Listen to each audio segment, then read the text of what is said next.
Breaking news this hour. WikiLeaks co-founder Julian Assange has spoken exclusively to us. In fact, our Afshin Rattanzi over there in London about the latest email leaks.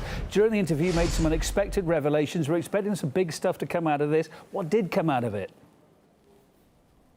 Well, I have to say, Julian Assange is not going to endear himself to the US Democratic presidential contender Hillary Clinton. We went over to the Ecuadorian embassy where he's under arbitrary detention by the British government, according to the United Nations. We've got the full interview being screened on RT on Saturday. We must say that this is in the context of very senior people at the Democratic National Committee all resigning in the past 24 hours. We've had Debbie Wasserman-Schultz, Brad Marshall, the Chief Finance Officer of the DNC, Louis Miranda, the Comms Director, Amy Dacey, CEO.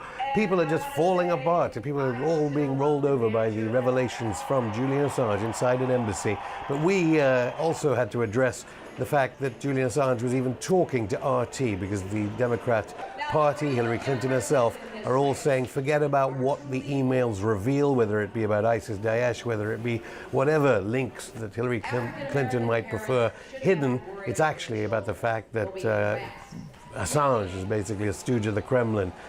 This is what how he addressed that.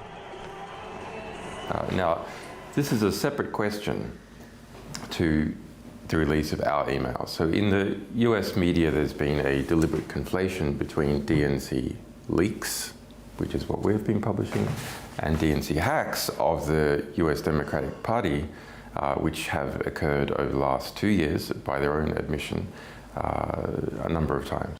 Okay, so that's the circumstantial evidence that some Russian was involved, or someone who wanted to make it look like a Russian was involved with these other media organizations. That's not the case for the material that we released.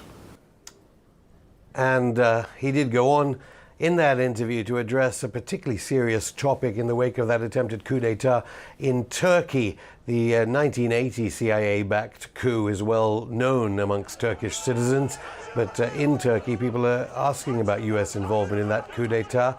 Could those emails relate to the attempted coup d'etat, the Gulen movement, blamed by President Erdogan for the coup? Could the emails show any links between that and Hillary Clinton? Let's have a listen.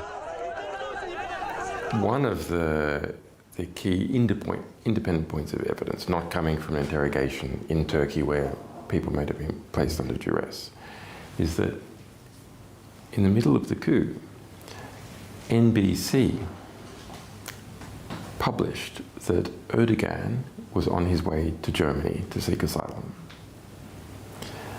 And they say this was told to them by a US military source. So what the hell is going on there? Because that went all the way around the world and was used to further the chance of the success of the coup within Turkey, because if the president has fled, then he's lost control. And the Gulen movement, a big donor to the Clinton Foundation. So could a future President Hillary Clinton threaten the NATO alliance, the use of the base Incirlik to store US nuclear weapons, let alone the way the United States is currently using Incirlik as an airbase to bomb Iraq and Syria? All questions. I was going to say, that's just a snapshot of what I talked to you about, because your programme's half an hour. There's a lot more to come then, yeah? Yeah, but I'm not sure she'll be arrested immediately after the first showing of Going Underground on Saturday, but everyone can watch it on Saturday. Excellent. Looking forward to it the weekend. Afshin, for now, thank you. Host of RT's Going Underground show.